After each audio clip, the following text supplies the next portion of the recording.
किरात राई भन्नाले नेपालमा आदिकालदेखि बसोबास गरी आएका, विदेशमा समेत बसे वंशजको नाताले आफ्नो जाति, परम्परा, संस्कार र संस्कृति पालन गरी आएका आदिवासी भूमिपुत्र किरात राईलाई जनाउँदछ।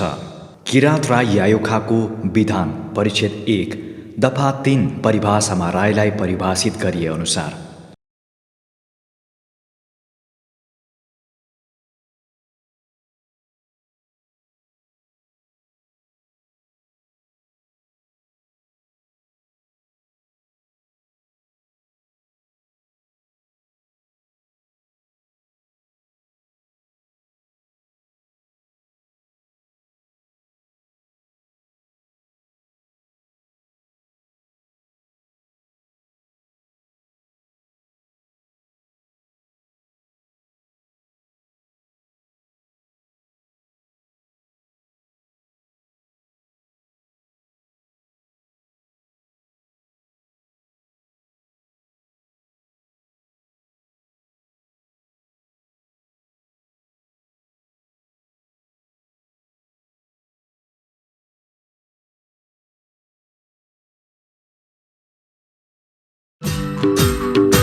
इतिहास युद्ध जित्ने जातिको गाथा हो।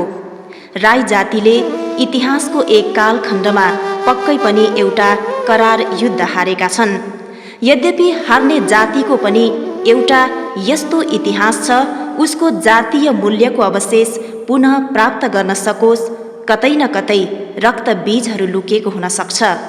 प्रस्तुत ऐतिहासिक किरात राई वृत्तचित्र हार्ने जातिको एउटा इतिहास हो, यो कथा होइन।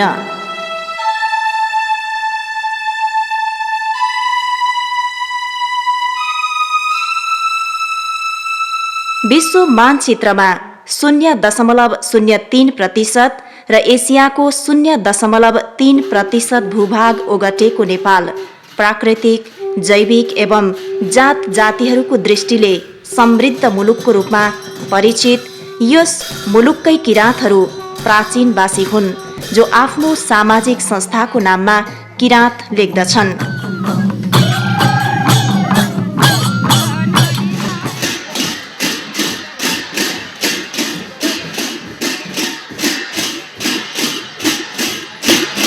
प्रकृति पूजक किराँतभित्र पनि विशेष गरी राई, लिम्बू, सुनुवार र याक्खा पर्दछन्, जो आफूहरू किराँत भएको सगौरव ठान्दछन्। किराँत भन्नाले जात अर्थात् जाति भन्ने अर्थ वर्तमानमा बुझिए तापनि यसको ऐतिहासिक तथ्यहरू धेरै छन्। किराँत शब्दको अर्थ कुनै युगको सभ्यता, भौगोलिक प्रदेश अर्थात् कैलाश पर्वतको काखमा बसोबास गर्ने मानिसका जाति भन्ने तथ्यको रूपमा पनि लिन सकिने इतिहासकारहरूले बताएका छन्। प्राचीन काल नेपालमा गोपाल वंश, महिषपाल वंश, किराँत वंश र लिच्छवी वंशहरूले शासन गरेका थिए। तत्कालीन नेपाल भनेर चिनिने वर्तमान काठमाडौँ उपत्यकाबाट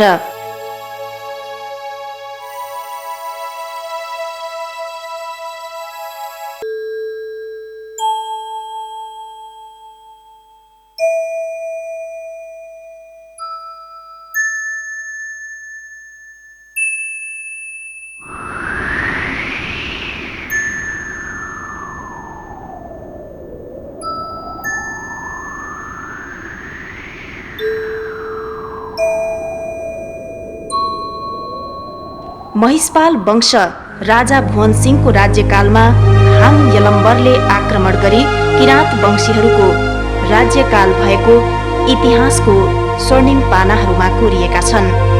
तथापि भारतको विभिन्न ठाउँहरूमा अगाडिदेखि नै राज्य गर्दै आएको प्राचीन इतिहासमा उल्लेख छ। एक वंशको राज्यसत्ता र अस्तित्व अर्को वंशले समाप्त गर्दै नयाँ राज्यसत्ता स्थापना गर्ने क्रमबाट अछुतो रहन सकेनन् तत्कालीन किराँतहरू। यही क्रममा सर्वप्रथम काठमाडौँ उपत्यकामा गोकर्ण आधार क्षेत्र बनाउँदै राज्य गर्ने क्रममा शङ्खमूलको यो पटुकडोमा दरबार बनाई करिब 32 पुस्तासम्म राज्य गरेका थिए किराँत राजाहरूले।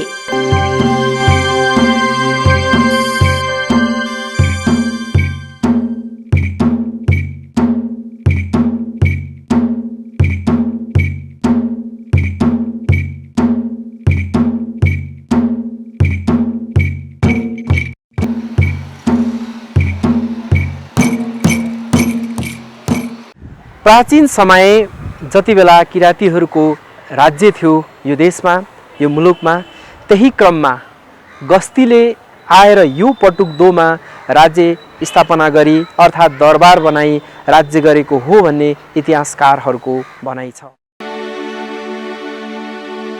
हाल पाटन क्षेत्र ललितपुरमा अवस्थित यो ऐतिहासिक ठाउँको अवस्था हृदय विदारक देखिन्छ।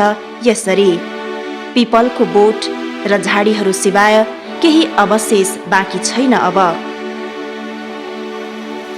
यलम्बर प्रथम राजा पछिका अन्य राजाहरू पबी, किङली, जितेदास्ती, स्थुमको, पटुक र गस्ती आदि हुन्।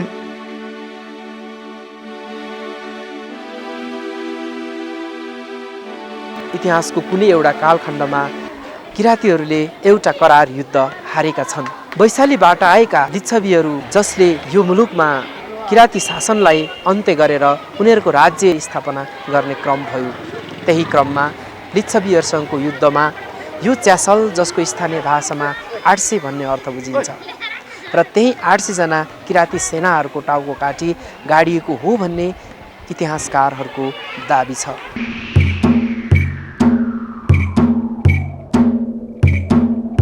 वर्तमान समयसम्म पनि आध्यात्मिक शक्तिपीठको रूपमा रहँदै आएका तथापि सहरी अतिक्रमण हुँदै आएको खुल्ला आँखाले देख्न सकिन्छ। यसरी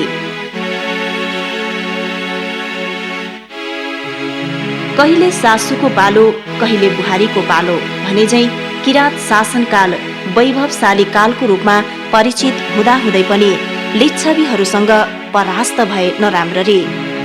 चैत वैशाखको खडेरीमा आगो सल्किए झैं सल्किँदै गयो बिस्तारै बिस्तारै किराँती राज्यहरूमा।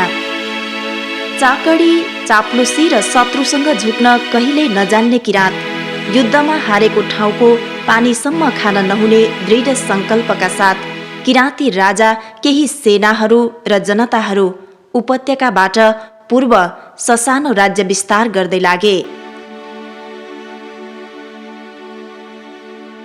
यही क्रममा बनेपा, धुलीखेल, सिन्धुपाल्चोक, दरबार डाँडा, दोलखा, चरिकोट हुँदै किराँती छापसम्म राज्य स्थापना गरे। इतिहासकारहरूको स्रोत अनुसार यज्ञहाङका 2 सन्तानहरू जेठा लिलिमहाङ र कान्छा खाम्सोसोहाङ यही सागा भन्ज्याङबाट छुट्टिए।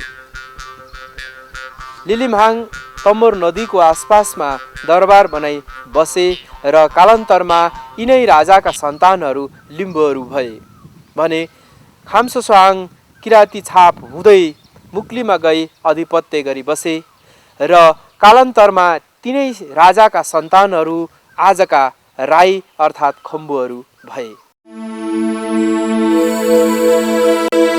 इतिहास युद्ध जित्ने जातिहरूको कोरियो, हार्नेहरूको कोरिएन कहिल्यै पनि। त्यसपछि बाँकी किराँत जनताहरू र गैर किराँतहरू जो लिच्छवी शासन प्रत्यक्ष स्वीकार गरे उपत्यकामा बसोबास गरे।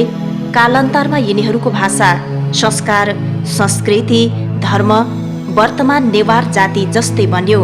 त्यसैले नेवार जातिभित्रका केही वंशहरू पनि किराँत नै हुन् भन्ने एक थरी इतिहासकारहरूको भनाइ छ।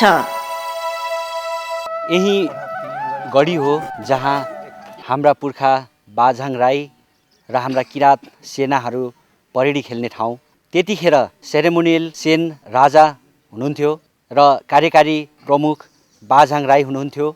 आज हामी किराँत देवास राईहरू उनै बाझाङ राईका सन्तानहरू हौँ र इतिहासले पनि यही कुरा पुष्टि गरेको छ। पृथ्वीनारायण शाहसँगको फौजसँग राजा बाझाङको परास्त भए त्यस पश्चात यहाँबाट फेरि पूर्वतिर हरिहरपुर गढीतिर गएर फेरि पनि त्यहाँ राज्य स्थापना गरे। हरिहरपुर गढीमा पनि युद्ध भयो र अन्तिम युद्ध त्यहाँ भइसकेपछि त्यहाँबाट बाझाङका केही सन्तानहरू र बाझाङका सेनाहरूलाई बन्दी बनाएर नुवाकोटसम्म फेरि पनि लगे र नुवाकोटबाट धेरै समयको अन्तरालमा चौघरा र दुन क्षेत्रमा फेरि आएर बसोबास गरे। आफ्नो राज्य सत्ता स्थापना गर्ने क्रममा उर्वर भूमि खोजी गर्दै कोही सुनकोसीको तीरतिर बसोबास गरे। उनीहरू सुनवार भए। कोही तामाकोसी, कोही दुधकोसी, कोही अरुण नदी र तमोर नदीहरू पछ्याई आसपासमा किपट खडा गरी बसोबास गर्न थाले। कालान्तरमा राजनैतिक रूपले नै भौगोलिक विभाजन भयो। पल्लो किराँत, माझ किराँत र वल्लो किराँत। फेरि यी पहाडी प्रदेशमा धेरै शताब्दीसम्म एक छत्र शासन कायम गरे। शासन सत्ताको रक्तबीज बोकेका खम्बु, याक्खा र लिम्बूहरूले। आज भन्दाखेरि 2100 वर्ष अगाडि जब पाटलिपुत्र, पटनालाई त्यसपछि पाटलिपुत्र भन्थ्यो, त्यहाँनेरि नन्द राजाहरू राज गर्थे र तिनीहरूको एकजना पुरोहित चाहिँ चाणक्य हुनुहुन्थ्यो र चाणक्यलाई अलिकति त्यो नन्द राजाहरूले बेइज्जत गरेको कारणले उनले चाहिँ एउटा बदलाको भावले चन्द्रगुप्त भन्ने सरदारलाई अगाडि बढाएर नन्द राजाहरूलाई चाहिँ हराउने उहाँले युक्ति निकाल्नुभयो। उत्तरतिर जो किराँती राजाहरूसँग सहयोग मागेर एउटा किराँतको ठुलो जत्था चाहिँ उनको सहयोगमा गएका थिए। नन्द राजाहरूको पराजय भयो र चन्द्रगुप्त चाहिँ अब त्यहाँको राजा सम्राट भनेर स्थापित भयो। चन्द्रगुप्तले पनि खुसी भएर उनले जितेको आदि राज्यहरू चाहिँ किराँतीहरू पनि तिमीहरू पनि बसोबास गर भनेर दिएको थियो। तर केही समयपछि चाहिँ चाणक्यलाई कस्तो लाग्यो भने यो किराँतीहरूको प्रभाव बढ्दै गयो, कसरी चाहिँ तह लगाउने अथवा उनीहरूलाई खेद्ने उनले चाहिँ षड्यन्त्रहरू उनले गर्न थाले। उनीहरू फेरि पहिला आफ्नो जुन ठाउँबाट आएको थियो उतै उत्तरतिर नै उनीहरू फेरि पलायन हुन थाले र विशेष गरिकन यो किराँतीहरूले चाहिँ अहिलेको नेपालको यो सिमरनगढ भन्छ, सिमरनगढमा चाहिँ ठुलो बस्ती नै उनीहरूले बसालेका थिए र त्यहाँबाट चाहिँ किराँतीहरू उतातिर हुँदाखेरि त्रिशुली, गण्डकी, बागमती र चतराघाटबाट उकालो चढेको थुप्रो हाम्रो लोककथाहरू, किंवदन्तीहरू र हाम्रो मुद्दुमहरूमा पनि त्यो हामीले पाउँछौँ।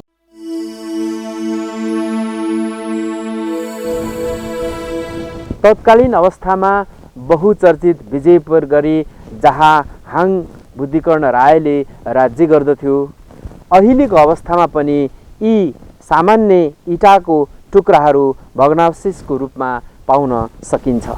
यसै गरी सुरक्षाको दृष्टिकोणले खनिएका यी खाल्डोहरूको भग्नावशेष अहिले पनि रहेका छन्। मझुवा गढी, खामतेल गढी, चौडण्डी गढी, हतुवा गढी, विजयपुर गढी, साँगुरी गढी आदि किराँत ल्यान्डका बहुचर्चित गढीहरू हुन् भन्दा सायद दुई मत नहोला।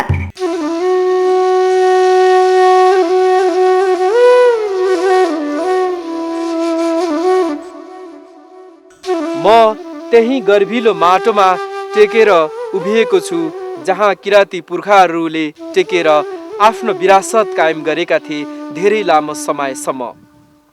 वर्तमान समयसम्म पनि कोटघरहरू र गढीहरू भनेर चिनिँदै आएका यी ऐतिहासिक तथा पुरातात्विक ठाउँहरूमा सामान्य पर्खाल र झाडीहरू सिवाय केही बाँकी छैन। अब यी गढीहरूमा पृथ्वीनारायण शाहको भौगोलिक एकीकरण पूर्व सन्ध्या विक्रम सम्वत 1800 सम्म पनि दिवान चौतारिया, काजी र कतिपय ठाउँहरूमा राजा नै भएर राज्य गर्दथे प्राचीन वंशीय किराँतहरू। तत्कालीन माझ किराँत, वल्लो किराँत, वर्तमान खम्बुवान क्षेत्र भनेर चिनिने यी ठाउँहरू राईहरूको सघन बसोबास स्थान हो। जसको शक्ति उसको भक्ति नै थियो नेपाली राजनैतिक ऐतिहासिक घटनाक्रममा। तत्कालीन राज्य गोर्खाबाट विक्रम सम्वत 1800 देखि 1831 मा पृथ्वीनारायण शाहले भौगोलिक एकीकरण गरे अदम्य साहसीका साथ राज्य निर्माणको तरल अवस्थामा। वल्लो किराँत र माझ किराँत या भनौँ खम्बुवान क्षेत्रमा सशस्त्र युद्ध भयो र सम्पूर्ण गढीहरूमा विजय प्राप्त गर्यो तत्कालीन गोर्खा राज्यले। खम्बुवान हमलामा विक्रम सम्वत 1864 सम्म जोरदार प्रतिकार गरे हतुवा राज्यका तत्कालीन युवराज अटल सिंह खम्बुले, जसलाई पृथ्वीनारायण शाहको फौजले निर्ममतापूर्वक हत्या गरेका थिए।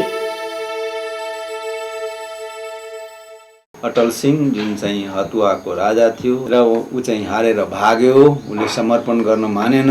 भागेपछि बिहार राज्यको अहिले वर्तमान सुपौल जिल्लाको त्रिवेणीगञ्ज सब डिभिजनको बाजितपुर भन्ने गाविसमा उहाँहरूको घर पर्छ। एक भाइ चाहिँ फेरि फर्केर नेपाल आउनु भएको छ। उहाँ चाहिँ सुनसरीको 70 झोरा भन्ने गाविस छ, त्यहाँ आएर बसोबास गर्नुभएको छ। र यो सिंह लेख्ने भन्ने कुरामा के देखिन्छ भने अब कसै कसैको नाममा राई छ त्यहाँ वंशावली हेर्दाखेरि, तर प्रायः सो सिंह छन् र उनीहरूको जात भनेपछि त्यहाँ नेपाली राजपूत भनेर लेखा छ। किनभने राजपूत भनेपछि त्यहाँको तपाईँको फरवर्ड कास्ट हो, पानी चल्ने होइन। अरू सबै चाहिँ तपाईँको ब्याकवर्ड कास्टहरू हुन्, ब्राह्मण र राजपूत बाहेक। अरुण नदी पूर्व लिम्बुवान क्षेत्रमा भने सम्झौताद्वारा केन्द्रीय राज्यमा गाभिएको थियो भन्ने प्रमाण यी ताम्रपत्र र लालमोहरहरूले प्रमाणित गर्दछ।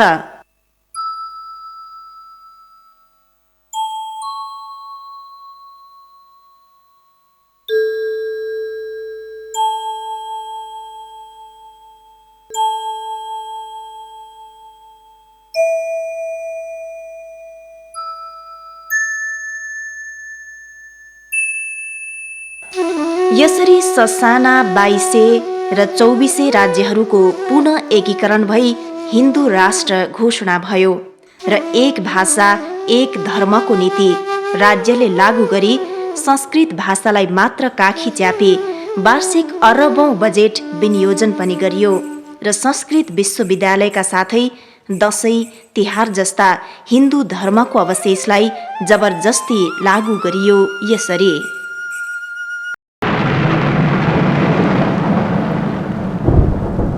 इमानदार, असल र साहसी स्वभावका सृजनशील युवाहरूले कुरा बुझी फेरि राज्य कब्जा लिन्छन् भन्ने डर त्रासले किराँती जनशक्तिलाई लाहुरे हुन बाध्य बनाए तत्कालीन राज्यले।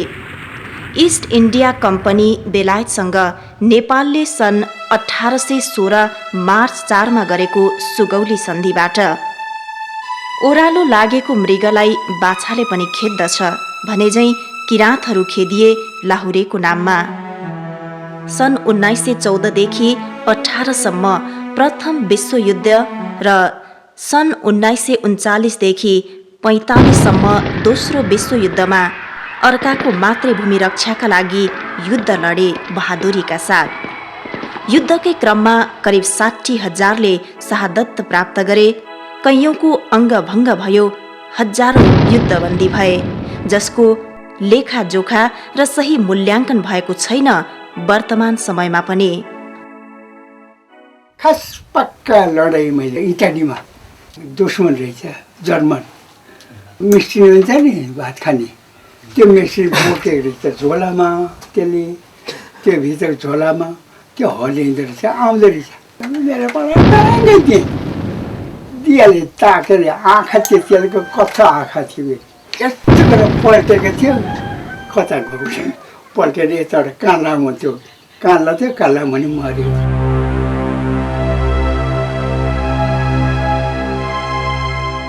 अझै आलै लाग्छ युद्धका यी क्षणहरू।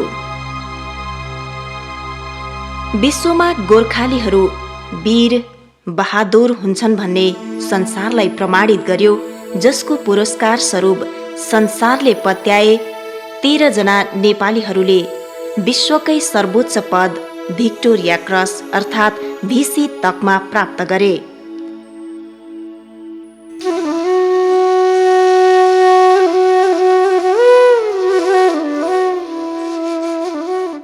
राई लिम्बूहरू आदिम कालदेखि नै खोरिया भस्मे फाडी आफ्नो किपट बनाएका यी उर्वर भूमिमाथि विक्रम सम्वत 1835 राज्यले हस्तक्षेप गर्यो र 1848 पूर्ण कब्जामा लियो नाङ्गो प्रहार गरेर। भूमि सुधार ऐन विक्रम सम्वत 2021 लागू गर्यो र सीमाङ्कृत बन्दै गए क्रमशः किराँतहरू। नेपाली राजनैतिक इतिहासमा अन्धकारको युग आरम्भ भयो राणा शासनकाल, जुन जङ्गबहादुरले विक्रम सम्वत 1903 स्थापित गरे बहुचर्चित कोत पर्वबाट। विक्रम सम्वत 1910 मुलुकी ऐन लागू भयो, गाई गोरु काट्न निषेध भयो। त्यति मात्रै कहाँ हो र, सन् 1300 ताका मल्लकालीन समय तत्कालीन राजा जयस्थिति मल्लले चलाएका 4 जात 36 वर्णको तथाकथित जाति विभाजन झन मौलाउने अवसर पायो। विद्रोहको आवाज उठ्यो जहानीय राणा शासनको विरुद्धमा। 2007 सालको जनक्रान्तिमा नारद मुनि थुलुङ जननायक रामप्रसाद राईको नेतृत्वमा मुक्ति सेना गठन गरी खम्बुवान क्षेत्रदेखि सिंहदरबारसम्म न्यायपूर्ण क्रान्ति लडे साहसीका साथ। भुसमा सल्किएको आगो झैँ सल्कियो राणा शासनको विरुद्धमा। कुशल व्यवस्थापक नारद मुनि थुलुङ, साहसी असल नेता जीवी याक्थुङबा जस्ता नेताहरूको क्रान्तिका कारण राणा शासनले धुलो चाट्न बाध्य भयो र प्रजातन्त्रको सूर्योदय भयो पहिलो पटक नेपालमा।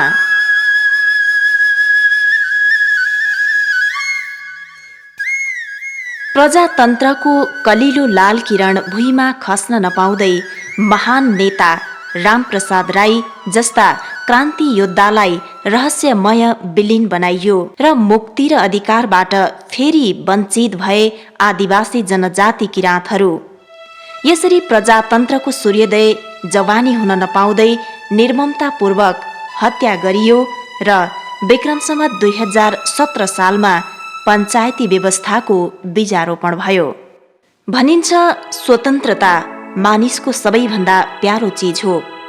यही प्राप्तिका लागि जनता पटक पटक उठिरह्यो नेपालमा। पञ्चायती निरङ्कुश शासन विरुद्धमा पुनः जनताहरू उठे। विक्रम सम्वत 2046 सालमा क्रान्तिको रातो मसाल बोकेर गाउँ गाउँ र बस्तीहरूबाट। रत्नकुमार बान्तवा पूर्वको क्षितिजबाट उदाए। अन्तत गोत्वा आंशिक अधिकार प्राप्त भयो, प्रजातन्त्र आयो र नेपाल अधिराज्यको संविधान 2047 बन्यो र आदिवासी किराँतीहरूको अधिकार र भाषाहरूलाई संवैधानिक व्यवस्था भयो। राईहरू बहुभाषी हुन्। राईहरूको बसोबासो हेर्दाखेरि मूल थाँत थलो हेर्दाखेरि एउटा जाति बसेको एउटा थलोबाट अर्को थलो खोलाले काटेको, जङ्गलले काटेको, भिर पहराले काटेको अलग अलग ठाउँमा एक प्रकारको अलग अलग उपत्यकामा बसेको एउटा भयो। अर्को चाहिँ त्यस बेलाका मुखियाहरू, राजाहरू, रजौटाहरू जे भने पनि आफूमा मात्रै सीमित हुने र आफूदेखि अर्को चाहिँ आफ्नो जातिको नहुने, प्राय शत्रु जस्तो रहने हुनाले शत्रुको भाषा अथवा आफूदेखि गैर भाषिक समुदाय भाषा हुने हुनाले उनीहरूको भाषा सिकेनन्, आफ्नो भाषा मात्रै बोल्ने भए। प्राकृतिक हिसाबले, सामाजिक हिसाबले, मनोवैज्ञानिक हिसाबले राई भन्ने एउटा समुदायको भाषाहरू यसै फरक हुन गएको हुनसक्छ भन्ने मलाई लाग्छ। तर यसको ऐतिहासिक अध्ययन हुनुपर्छ, जुन ऐतिहासिक अध्ययन चाहिँ भएको छैन।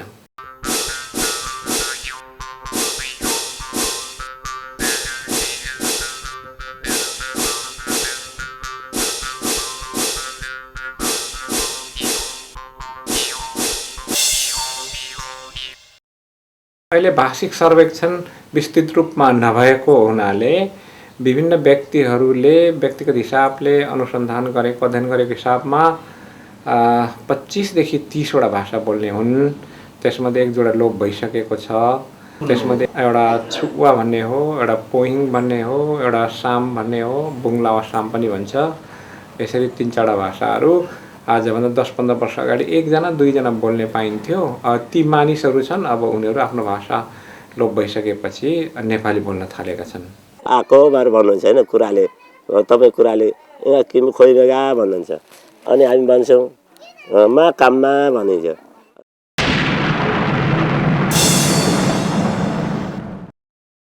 र अहिले भर्खरै सबभन्दा सानो सङ्ख्याले बोल्ने तिलुङ भन्ने भाषा छ। त्यो तिलुङ भाषा चाहिँ 50 वर्षदेखि मास्तिरका 5-7 जनाले बोल्छन्।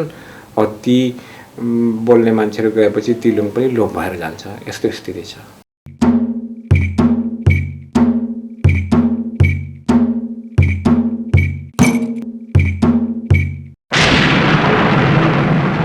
म चाहिँ संरक्षण 2 किसिमले हुनुपर्छ भन्छु।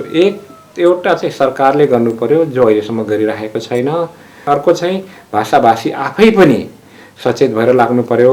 तर हाम्रो राईहरूको सबै भाषाभाषीहरू सचेत र भएर लाग्ने स्थिति 1.63% भाषा बोलिने बान्तवा भाषा विक्रम सम्वत 2058 सालदेखि आन्यु प्रावि तहसम्म सञ्चालन भइरहेको छ।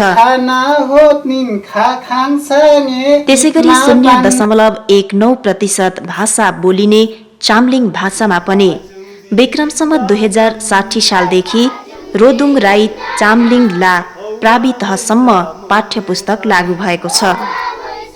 साथै कोयुहरूको आफ्नै निजी प्रयास र साङपाङहरूको नेपाली राष्ट्रिय भाषाहरू संरक्षण संस्थाको विशेष सहयोगमा पाठ्यपुस्तकहरू लागू भइरहेको छ।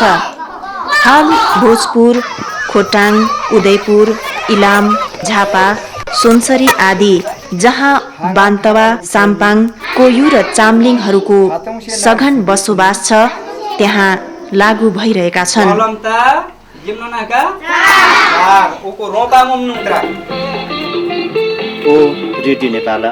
त्यसैगरी सञ्चार नीतिमा पनि संवैधानिक व्यवस्था भए बमोजिम बान्तवा भाषालाई राष्ट्रिय सञ्चारमा समावेश गरी विक्रम सम्वत 2051 सालदेखि रेडियो नेपाल क्षेत्रीय प्रसारण केन्द्र धनकुटाबाट दैनिक समाचार तथा कार्यक्रमहरू प्रसारण भइरहेको छ। अन्य एफएमहरूबाट पनि पछिल्लो समयमा भाषाहरूको उल्लेख्य संरक्षण भएको दिउँसोको घाम जत्तिकै छर्लङ्ग छ।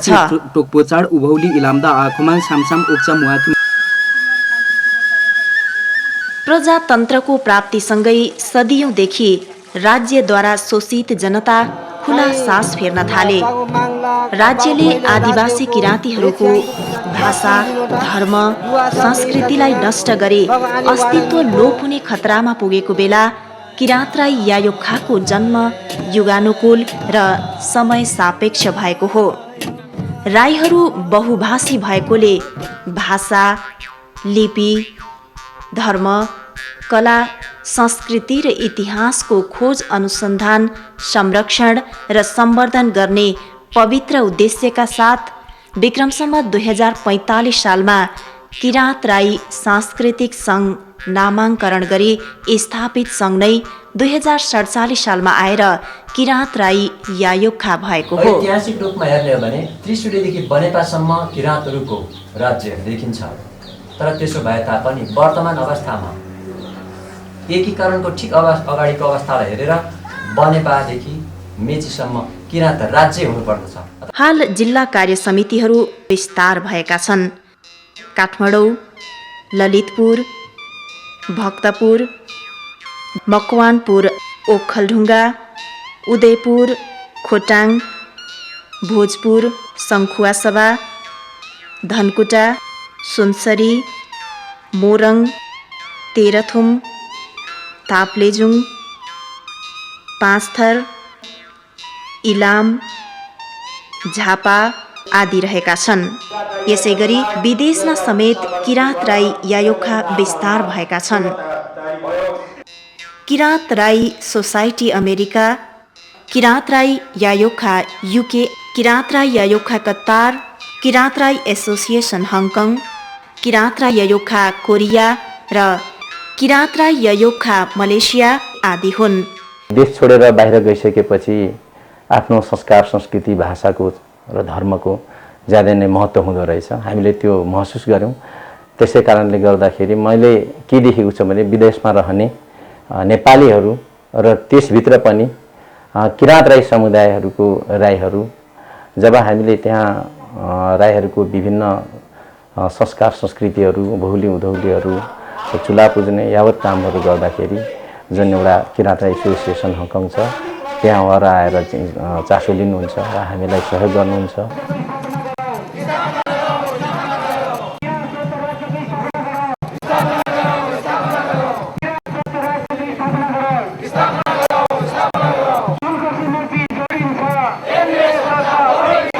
किराँत राई यायोखाको परम्परागत उसको उद्देश्य भनेको राईहरूको माझमा रहेको विविध भाषीहरूको भाषा, धर्म, संस्कार, संस्कृति, इतिहास, पुरातत्त्वको उत्थान हो। किराँत राई यायोखाले अब किराँत स्वायत्त राज्यको प्रस्ताव, हामीले राज्यको पुनर्संरचना हुने क्रममा यो आएको प्रस्ताव हो। 6औं महाधिवेशन 2063 सालमा दमकमा भएको सम्मेलनले यसलाई प्रस्ताव गरेको हो र अहिले 7औं महाधिवेशनले पनि त्यसलाई चाहिँ पुनर्प्रस्ताव गरेको छ। र यसले सम्पूर्ण किराँतहरूको, किराँतमा 4वटा वंश छन्, राई छ, लिम्बू छ, याखा छ, सुनार छ। किराँतले मुक्ति पाउने यो 250 वर्षको एउटा जहानीय एउटा सामन्त शासक वर्गबाट मुक्ति पाएको यो सिङ्गै देश र त्यो भित्रको एउटा आदिवासी जनजातिभित्र पर्ने किराँती राईहरूको र सिङ्गै किराँतको सबभन्दा मुक्तिको बाटो किराँत स्वायत्त राज्य नै हो भन्ने चाहिँ अहिले यो सम्मेलनले उद्घोष गरेको छ र त्यसलाई हामीले आत्मसात गरेर जाने प्रण गरेका छौँ।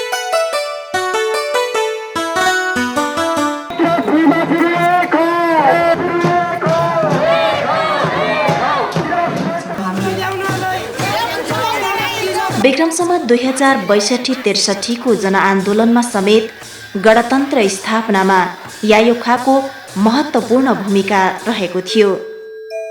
जातीय उत्थान मुक्तिका लागि यायोखाको उल्लेख्य कार्यहरू छन्।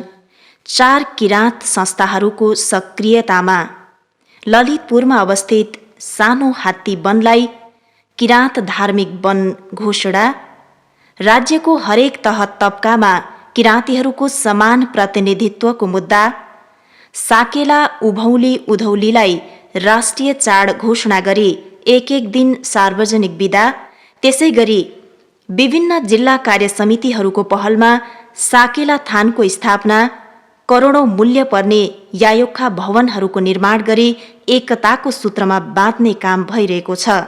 हामीले यसलाई सम्बन्धलाई पनि हामीले त्यसको चाहिँ आधिकारिकतालाई चाहिँ स्थापना गराउन सक्नुपर्छ भन्ने कुरा चाहिँ हाम्रो किराँती जनसंस्थाहरूको बिचमा कुरा नभएको होइन र हामीले अनौपचारिक रूपले भए पनि साँच्चै भन्यो भने हामीले चाहिँ यसले सम्बन्ध हामी हरेक कार्यक्रममा चाहिँ यसले सम्बन्धलाई चाहिँ उल्लेख गर्ने चाहिँ, किनभने यो यसले सम्बन्धलाई चाहिँ हामीले चाहिँ आफ्नो अस्तित्व र आफ्नो पहिचानसँग पनि हामीले गाँसेर राखेका छौँ।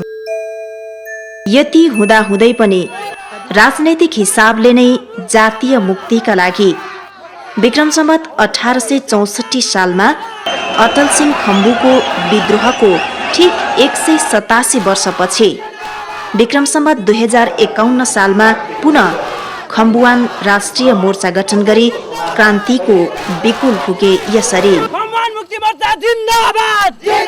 चर्को विरोधका आवाजहरू र बन्दुकहरूको बीचमा पानीको उबानो हुनलाई तत्कालीन श्री 5 को सरकारले विक्रम सम्वत 2058 सालमा आदिवासी जनजाति उत्थान राष्ट्रिय प्रतिष्ठान गठन गरी नेपालमा 59 जातिलाई आदिवासी हो भनी औपचारिक रूपमा स्वीकार गर्यो राज्यले पहिलो पटक।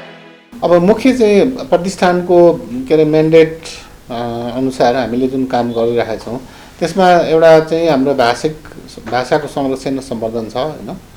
अनि त्यसपछि अब सांस्कृतिक र इतिहासको खोजहरू छन् र अर्को चाहिँ आदिवासी जनजातिहरूलाई एउटा साङ्गठनिक रूपले उनीहरूलाई चाहिँ सशक्त बनाउने हिसाबले सशक्तिकरण कार्यक्रमहरू चल्छ र हामीले अहिले आदिवासीहरूलाई 5वटा विभिन्न आर्थिक र सामाजिक विकासको हिसाबले एउटा जुन ह्युमन डेभलपमेन्ट इन्डेक्स छ त्यसैको आधारमा 5वटामा वर्गीकरण गरिएको छ।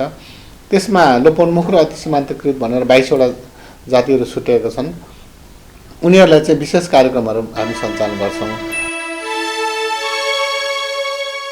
समस्याहरू उस्तै रह्यो जिउका त्यों। नेपाली जनता स्वतन्त्रता र परिवर्तनको पक्षमा उभिरह्यो निरन्तर। किराँतहरू पनि अछुतो रहन सकेनन् नयाँ युगको लागि। जनआन्दोलन भाग 2 2062-63 पश्चात नेपाल राजतन्त्रको विधिवत रूपमा अन्त्य र सङ्घीय गणतन्त्रात्मक मुलुकको रूपमा स्थापित भयो। त्यसपछि अन्तरिम संविधान बन्यो र 2063 फागुन 4 गते धर्मनिरपेक्ष राज्यको रूपमा घोषणा गरियो नेपाललाई प्रथम पटक। आदिवासी एवं प्राचीनवासी किराँतहरूको भाषा राष्ट्रिय भाषाको सूचीमा सूचीकृत गर्यो र राईहरूको जीवित भाषाहरू राष्ट्रिय भाषामा समावेश भएको संवैधानिक व्यवस्था भयो। आदिवासी जनजाति आबद्ध संस्थाहरूको विशेष पहलमा नेपाल सरकारले संसद मार्फत आदिवासी जनजातिहरूको आत्मनिर्णयको अधिकार मान्ने अन्तर्राष्ट्रिय श्रम संगठन महासन्धि 169 अर्थात् ILO 169 लाई 2064 साल भदौ 5 गते औपचारिक रूपमा अनुमोदन गर्यो। महासन्धिमा व्यवस्थाहरू धेरै छन्। आदिवासी जनजाति बसोबास गर्ने क्षेत्रमा भएको सम्पूर्ण प्राकृतिक स्रोत साधनमाथि उनीहरूको पूर्ण हक अधिकारको ग्यारेन्टी गरिएको छ। त्यसैगरी नागरिक एवं राजनैतिक अधिकार सम्बन्धी अन्तर्राष्ट्रिय महासन्धि ICCPR र संयुक्त राष्ट्रसङ्घीय घोषणापत्र समेत अनुमोदन गरी राज्यले आत्मनिर्णयको अधिकारलाई नैतिक रूपमा स्वीकार गरे तापनि आदिवासी जनजाति र किराँतहरूको सघन बसोबास भूमिमा भएको वन जङ्गलहरू कि त राष्ट्रियकरण कि त राष्ट्रिय निकुञ्ज कि त सामुदायिक वन भएका छन्।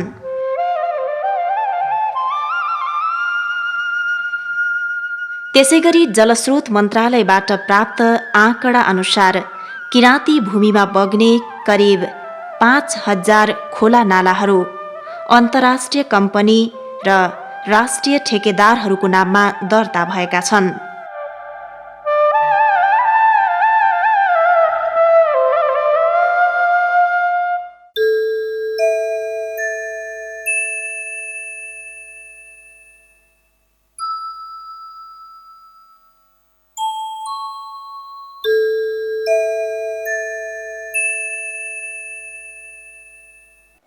नेपालको एकीकरण पछाडि पृथ्वीनारायण शाहले हाम्रो किराँतीहरूको आफ्नो संरचनालाई चाहिँ ध्वस्त गर्दै नयाँ संरचनामा लग्यो, जसमा चाहिँ राई, पगरी जस्तो, सुब्बा जस्तो हाम्रो चाहिँ किराँती क्षेत्रमा लागू गरियो र विशेष गरेर यो मार्फत यो राई सुब्बा मार्फत चाहिँ हिन्दू धर्म संस्कृतिहरूलाई चाहिँ लात्ने काम गरियो, जसले हाम्रो संस्कार संस्कृतिलाई चाहिँ विस्थापित गर्ने प्रयत्नहरू गरियो। पृथ्वीनारायण शाहको बुवा नरभूपाल शाह, जसले नरभूपाल शाहले राज्य गरिरहेको बेलामा नै राईहरूले विभिन्न ठाउँमा गढीहरूमा आफ्नो शासन सत्ता सञ्चालन गरेको कुरा चाहिँ इतिहासले प्रमाणित गरेको छ र पृथ्वीनारायण शाहको सेनाले नै आक्रमण गरेर बनेपामा महेन्द्र सिंह राईलाई मारेको कुरा हामी इतिहासमा पढ्न पाउँछौँ। त्यसै गरी हामी विजयपुरको गढीमा बुद्धिकर्ण राईलाई तपाईँको छाला काडी काडी मारेको कुराहरू हामी सुन्न पाउँछौँ।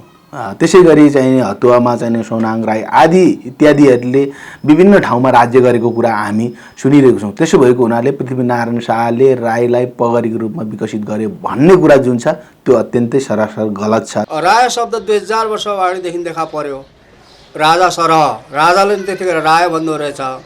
अनि त्यो अपभ्रंशित भएर राई भयो। अब जे जसरी यस्तो लामो इतिहास बोकेको जुन राई शब्द छ, माझकिराँतवासीले चाहिँ राई शब्द नछोड्नुहोस् है भनेको मैले चाहिँ त्यो हो। राई शब्द राजाबाट अपभ्रंश भई राय, रायबाट राई भएको यी इतिहासमा कोरिएका राईका भाखा, पासाकरी, अक्रेछु जस्ता वाक्यहरू उल्लेखित लालमोहरबाट पनि पुष्टि हुन्छ। यसरी राईहरू खम्बु, राय, जिमी, जिम्मावाल, तालुकदार, माथा आदि पर्यायवाची नामहरूले पनि प्रचलित छन् वर्तमान समयसम्म।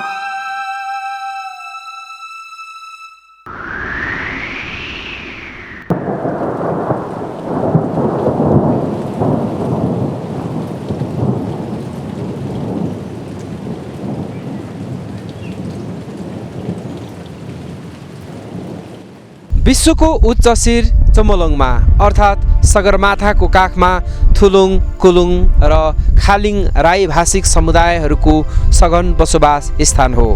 भौगोलिक रूपबाट यो जिल्ला 86 डिग्री 21 मिनेटदेखि 87 डिग्री 1 मिनेट पूर्वी देशान्तर र 27 डिग्री 21 मिनेटदेखि 28 डिग्री 7 मिनेट उत्तरी अक्षांशमा पर्दछ। थुलुङ भाषिक समुदायको मूल बसोबास स्थान देउसा, मुक्ली, कागेल, जुबु, लोखिम, नेचा बतासे, नेचा बेदघारी, तिङ्ला, नेले, सल्लेरी र रनेम आदि हुन्। थुलुक्पाबाट थुलुङ भएको तथ्य छ यस समुदायमा। थुलुक्पा अर्थात् थुलुमा भनी आफूलाई सगौरव ठान्ने यो समुदायको आदिम पुर्खा जुमाहाङलाई मान्दछन्। जिमी भनेर समेत चिनिने थुलुङ शाब्दिक हिसाबले हेर्दा थु भनेको स्थापना वा सृजना गर्नु र लुङ भनेको ढुङ्गा भन्ने अर्थ बुझिन्छ। थुलुङ वंशावली तथा इतिहास अनुसार प्राचीन समयमा काठमाडौँबाट राज्य विस्थापित भई किराँती छाप हुँदै जुम्बेसी गई जुमाहाङ बसे। कालान्तरमा तिनै पुर्खाका 10 भाइ छोराहरू भए, जसमा कान्छा छोरा रामल्युहाङ मुक्लीमा अधिपत्य गरी बसे र यिनै रामल्युहाङका सन्तानको रूपमा थुलुङहरू रहेको हो भन्ने तथ्य छ। करिब 1 लाख जनसङ्ख्या भएको थुलुङहरूको पनि 86 वटा पाछाहरू छन्। आफ्नो मातृभाषालाई थुलुङलो अर्थात् थुलुङल्वा भन्ने यो समुदायको दोषी, यसै गरी मार्साखोङ सांस्कृतिक पहिचानको रूपमा रहँदै आएको छ वर्तमान समयसम्म पनि।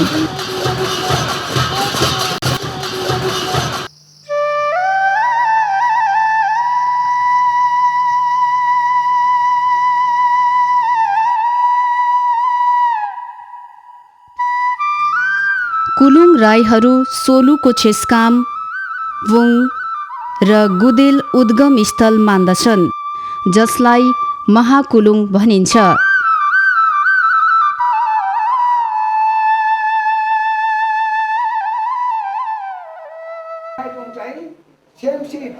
शाब्दिक हिसाबले कु भनेको पानी र लुङ भनेको ढुङ्गा भन्ने बुझिन्छ। कुलुङका आदिम 4 पुर्खाहरू पिलमोङ, सोताङ, ताम्सी, छेस्मी हुन्। कुलुङहरूभित्र पनि 86 वटा पाछाहरू र 237 दपसनिङ छन्, जस्तै होचराउ, फोनिलु, गान्खु आदि पाछाहरू पर्दछ। आफ्नो मातृभाषालाई कुलुरिङ भन्ने यस समुदायको भाषाहरूको सन्दर्भमा निकै प्रयासहरू भएका छन्।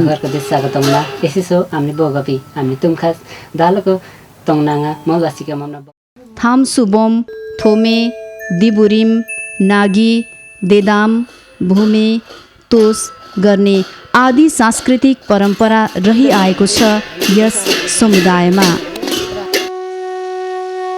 खालिङ वा ख्याल रादु भाषिक समुदाय बसोबासको हिसाबले काकु, वाक्सा, वाकु, जुभिङ र टाकसिन्धु आदि ठाउँहरू हो। आदिम पुर्खा खुलु र उनका सन्तान देक्प्य र माप्यको सन्तान आफूहरूलाई सम्बोधन गर्ने हाल करिब 40,000 जनसङ्ख्या रहेको किराँत खालिङ राई उत्थान सङ्घको आँकडा छ। आफ्नो मातृभाषालाई ख्याल रादु भन्ने गर्दछन्। ख्याल शब्द नै अपभ्रंश भई खालिङ भएको र जसको अर्थ पूर्वज वा पितृलाई पूजा गर्ने भन्ने बुझिन्छ।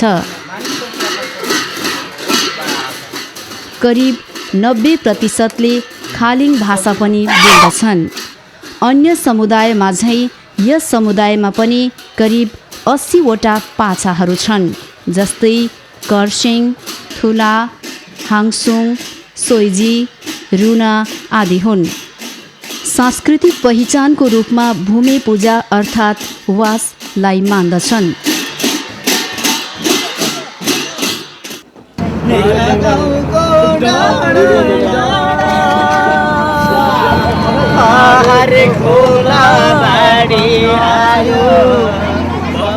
ओखलढुङ्गा जिल्लामा ओम्बुले, जेरोजेरुङ र बाहिङ राई भाषिक समुदायहरूको मूल बसोबास स्थान हो। भौगोलिक रूपबाट यो जिल्ला 86 डिग्री 34 मिनेटदेखि 86 डिग्री 40 मिनेट पूर्वी देशान्तर र 27 डिग्री 8 मिनेटदेखि 27 डिग्री 31 मिनेट उत्तरी अक्षांशमा पर्दछ। वाम्बुले भाषिक समुदायको मूल तथा ऐतिहासिक बसोबास थलो ओखलढुङ्गाको थाक्ले, मानेभन्ज्याङ, उँबु, वाक्सा, मोली, त्यसै गरी खोटाङ जिल्लाको बाहुनी डाँडा, च्यास्मिटार, डिकुवा आदि मुख्य ठाउँहरू हुन्।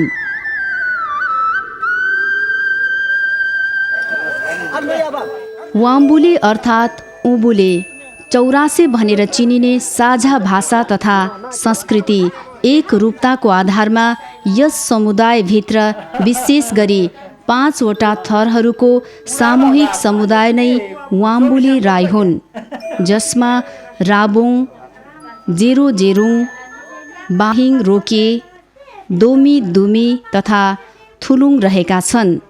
वाम्बुले राई समाज वामरास नेपालका अनुसार करिब 60,000 जनसङ्ख्या रहेका छन्। सामानितिम उनीहरा ग्लकु हम्बा पटिल खोटाङ पटिल चाहिँ भुमजुबाम आमम्बा ग्लकु आमम्बा ओखलढुङ्गा पटिल चाहिँ लिपजुनो। आध्यात्मिक आस्थाको रूपमा सबैभन्दा ठुलो कुल देवताको रूपमा लिप्जु, माइलो भोमजु र कान्छो देभुब्जु थुम्काहरूलाई मान्न थालियो भने सामूहिक चाडको रूपमा ड्वाङकुम पूर्णे तिथिले जनै पूर्णिमाको दिन मान्दछन्। खाउमोलाई 2 तरिकाले गरिन्छ। कुयामो खाउमो, यस खाउमो मृतकको प्रथम वार्षिकीमा गरिन्छ। खुरी खाउमो, यसमा विशेष गरी भर भाकलको निम्ति गर्दछन्, तर यो दुवै खाउमोमा साकेलासँग केही नाचको हिसाबले मिल्ने किसिमको खाउमो नाच अत्यन्त अनिवार्य नियमको पालना गर्दै यो दिनमा नाच्ने र अन्य समयमा कुनै पनि हालतले नाच्न नहुने वाम्बुले राईहरूको कडा विश्वास र आस्था नै यस समुदायको विशेषता हो। स्मरण रहोस्, भाषिक र सांस्कृतिक हिसाबले एकीकृत रहँदै आए पनि वाम्बुले राई समाजबाटै 2063 सालबाट जेरोहरू छुट्टिएर आफ्नै थरको संस्था गठन गरी छुट्टै भाषिक संस्थाको रूपमा पहिचान बनाउने अभ्यास गर्दै पनि आएका छन्। जेरो अर्थात् जेरुङ भाषिक समुदायको मूल बसोबास स्थान सुस्नेरी, बल्खु, माधवपुर, डाँडा जेरुङ, गैरी जेरुङ र हिलेपानी गाविसहरू हुन्। त्यसै गरी सिन्धुली जिल्लाको पूर्वोत्तर भूभाग रत्नवती गाविस आसपास हो।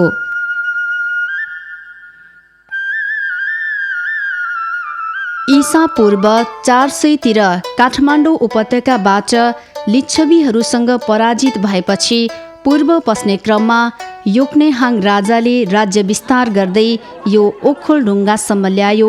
कालान्तरमा यिनै राजाका सन्तान जेरो अर्थात् जेरुङ हो भनी मान्दछन् यस समुदायमा। लिच्छवीहरूले त्यहाँसम्म पुऱ्याएर उनीहरू फर्केको अरे होइन। अनि त्यही सादी डाँडादेखि माथिको डाँडा चाहिँ तपाईँको जेरुङ भनेर चिन्छौँ, सिस्नेरी गाविसमा पर्छ अहिले त्यो चाहिँ होइन। शाब्दिक रूपबाट हेर्दा जी भन्नाले काउनी र रुङ भन्नाले बारी। काउनी बारीबाट नै अपभ्रंश भई जेरुङ भएको हो। किराँत जेरो रादु समाजका अनुसार टोलुपे, सुत्राप, रके, सूर्यवंशी रके आदि पाछाहरू छन्। करिब 80% भाषा बोल्ने यस समुदायमा 10,000 जनसङ्ख्या रहेको छ।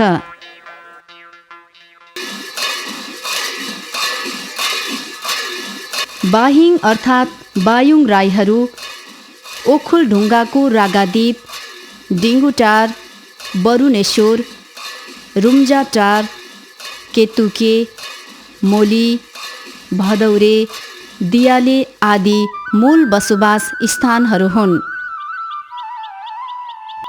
त्यसै गरी सोलुखुम्बु जिल्लाको नेचा बेतघारी र नेचा बतासे मूल बसोबास रहेको छ। रोको, रेके, बायुङ, रुम्दाली नामले समेत परिचित यो समुदाय इतिहासको कुनै कालखण्डमा बुङनाम गढी जुन बुङ राजाले राज्य गर्दथ्यो, च्यामाजिती राईको चिसङखुगढी र तोलो राजाको तलुवागढीसँग सामरिक महत्त्व राख्दछ। यस समुदायमा पनि सोचेचा, पिचाचा आदि 53वटा दोचा अर्थात् पाछाहरू पाइन्छन्।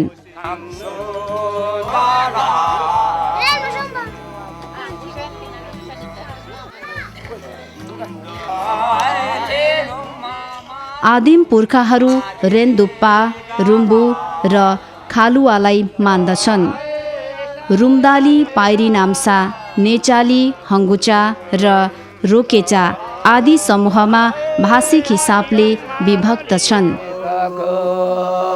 त्यसै गरी यस समुदायको जनविश्वास अनुसार रुङबुढा नामक राजाले शासन गरेको क्षेत्रलाई रुम्डाटार र रुम्डाटार शब्द नै अपभ्रंश भई रुम्जाटार भएको र यिनै पुर्खाको सन्तान र रैतीलाई रुम्दाली भनिएको तथ्य पनि छ।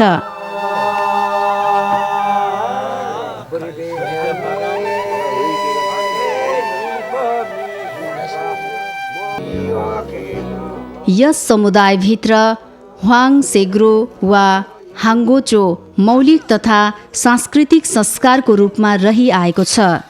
करिब 50,000 जनसङ्ख्या रहेको छ।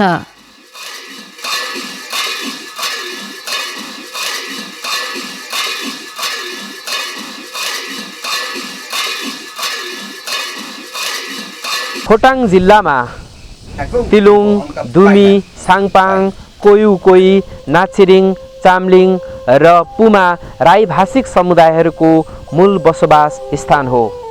भौगोलिक रूपबाट यो जिल्ला 86 डिग्री 34 मिनेटदेखि 86 डिग्री 69 मिनेट पूर्वी देशान्तर र 26 डिग्री 5 मिनेटदेखि 27 डिग्री 26 मिनेट उत्तरी अक्षांशमा पर्दछ।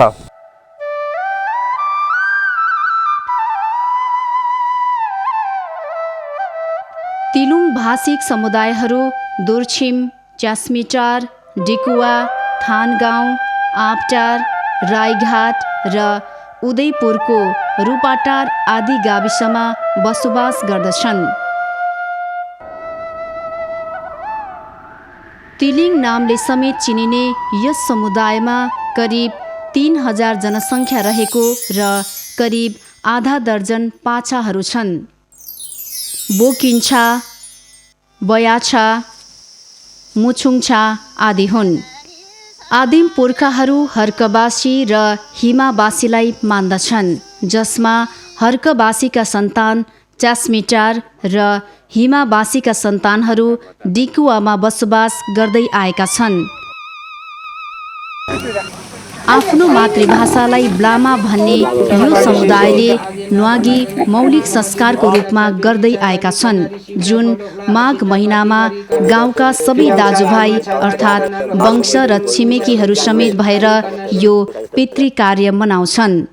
भाषिक दृष्टिले लोपोन्मुख अवस्थामा रहेको र जनसङ्ख्याको हिसाबले अन्य समुदायभन्दा निकै कमी छ यस समुदाय।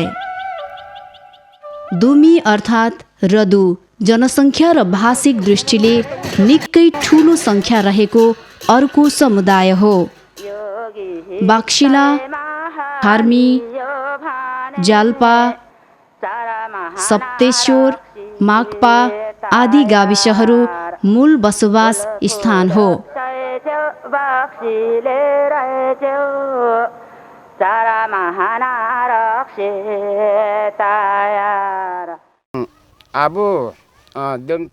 शून्य दशमलव 0.05% भाषिक दृष्टिले वर्चस्व रहेको दुमीभित्र पनि छछाप्पा, छास्मी, दिक्पा दिखामा जस्ता 7वटा सामे र 21वटा पाछाहरू छन्। इतिहासको कुनै कालखण्डमा किराँतीका सन्तानहरू दुमी, खालिङ र कोयु दाजुभाइ भेट भइबसेका यो ऐतिहासिक ठाउँ दुङकुलुङ ढुङ्गा शब्द अपभ्रंश भई दुम्की र दुमी भएको जनविश्वास छ। कालान्तरमा खालिङहरू सोलुखुम्बु, कोयुहरू सुङदेल र दुमीहरू यही बाक्सिलामा बसोबास गरेको तथ्य छ। दुमीहरूको भाषिक संस्था दुमी किराँत राई फन्सिकिमका अनुसार करिब 20,000 जनसङ्ख्या रहेको छ। सथम, सुरह, हलक्सु, खवचु, राइचु आदि पाछाहरू रहेको यस समुदायमा खवाचु र राइचु बीच कहिले झगडा नगर्ने भनी राखिएको यो ससी ढुङ्गा वा सम्झौता ढुङ्गा बर्मी धारा, चिलिम ढुङ्गा आदि ठाउँसँग सांस्कृतिक महत्त्व राख्दछ। सप्तेश्वर र बागशिलाको सिमानामा पर्ने यो केपिलास अर्थात् चिनागढी तत्कालीन चौदण्डी गढीको अधीनमा रहेको तथा नेगुहाङ र रोकोबासीले शासन गर्दथे। दुमी राईहरूको वंशावली अनुसार यस गढीमा दुमीहरूको पुर्खाले राज्य गरेको पाइन्छ। आक्रमण गरेर जितेको भन्नेसम्म सुने हौँ र हामी त्यो दरबारमा हेर्न आइरहन्थ्यौँ।